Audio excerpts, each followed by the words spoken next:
जी को जब लिखा गया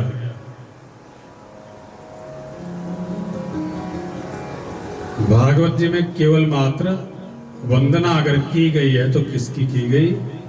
सत्य की वंदना की गई।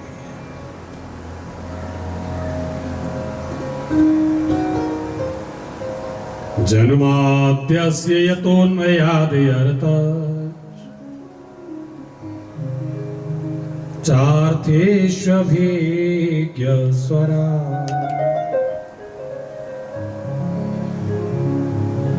तेने ब्रह्म हृदयादिकवये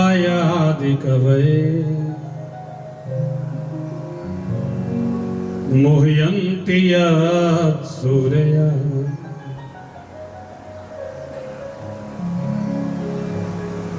तेजो वारिमृदां यथा विनिमयो यत्र त्रिसर्गो मृषा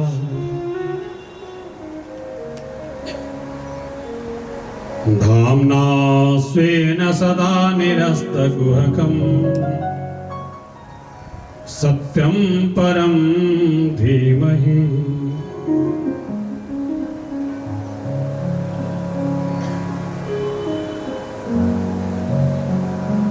बड़ा सुंदर वर्णन श्रीसूत महाराज जी करते हैं। बोले जिस परमात्मा की इच्छा मात्र से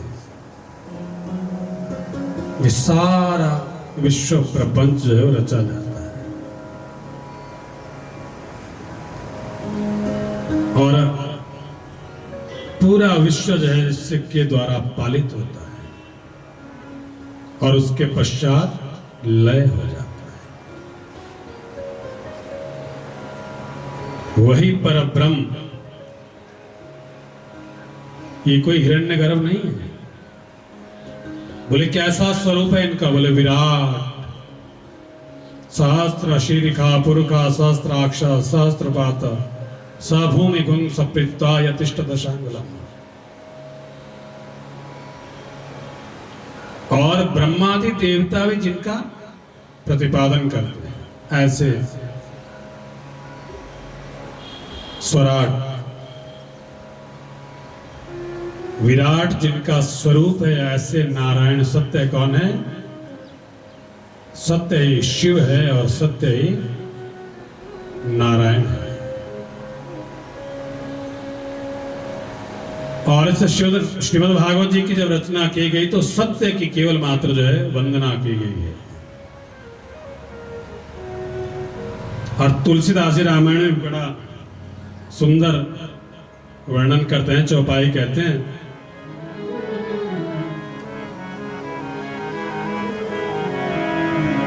धरे मना दूसर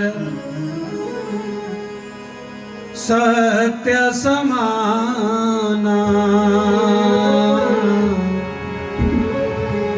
आगम निगम पुराण बखाना। राम सिया राम जय जय राम। राम सिया राम जय जय राम। हरे मन दूसर सत्य समाना आगम निगम पुराण बखाना। राम सिया राम जय जय राम। राम सिया राम जय जय राम। मेरे प्रभु राम जय जय राम। मेरे प्रभु राम जय जय राम। मेरे प्रभु राम जय जय राम।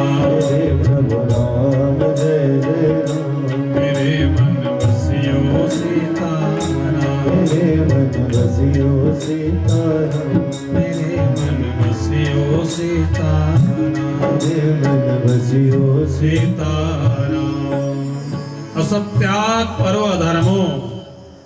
बोले सत्य से बढ़कर के कोई धर्म नहीं है और असत्य से बढ़कर के कोई अधर्म नहीं है।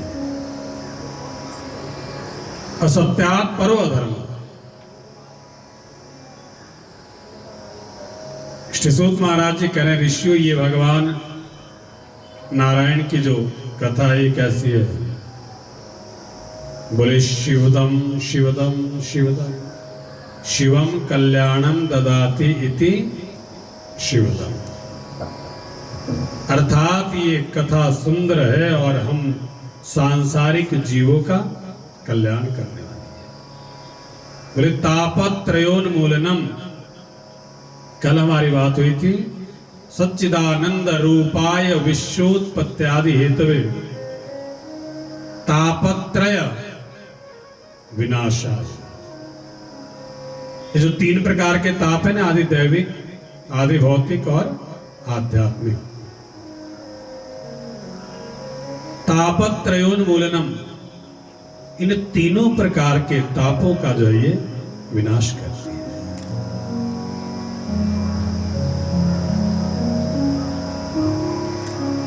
और नैमिषारण्य में 88,000 संतों में एक वयोवृद्ध संत खड़े होकर के श्रीसूत महाराज जी से पूछते, बोले महाराज ये बताओ ये भागवत जी का प्राकट्य कैसे हुआ?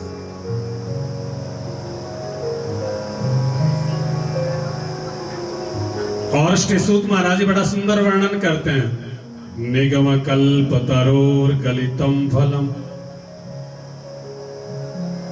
शुकमुखा तमृत द्रव संयुतम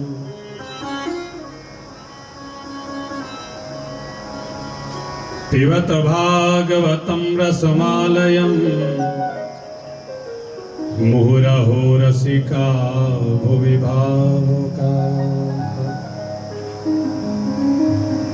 निगम कल्प तरोर गलितम फलम। निगम क्या है? निगम है हमारे वेद।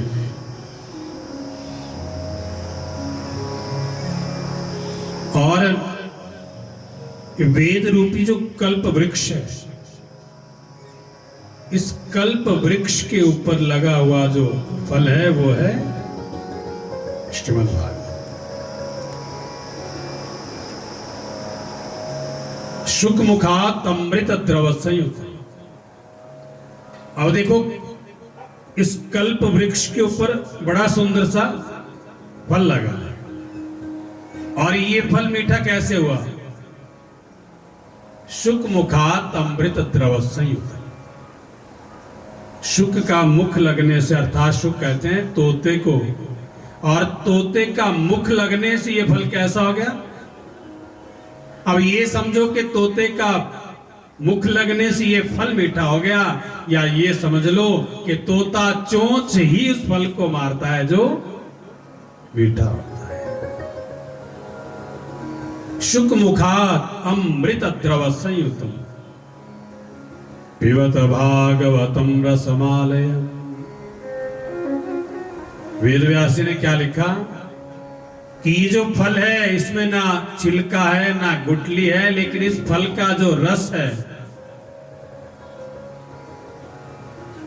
और इस रस का पान कैसे करना है?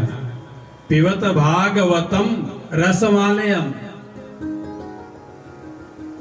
बोले इस रस को पीना है, पर पीना कैसे? कानों के द्वारा। बोलिए श्रीमद् भागवत महापुराण की।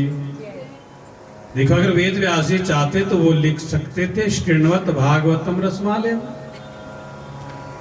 लेकिन नहीं। वेद व्यास जी ने लिखा पिबत भागवतम रसमालयम। इस रस का पान भी करना है, और करना कैसे? कानों के द्वारा। बोलिए श्रीमद् भागवत महापुराण की। पिबत भागवतम रसमालयम। बोले महाराज कानों के द्वारा इसका पान तो करना है, पर ये बताओ कि 1 बार 2 बार 10 बार 50 बार, कितनी बार? कितनी बार हम इस रस का पान करें? बोले मुहुरहो रसिका। कितनी बार?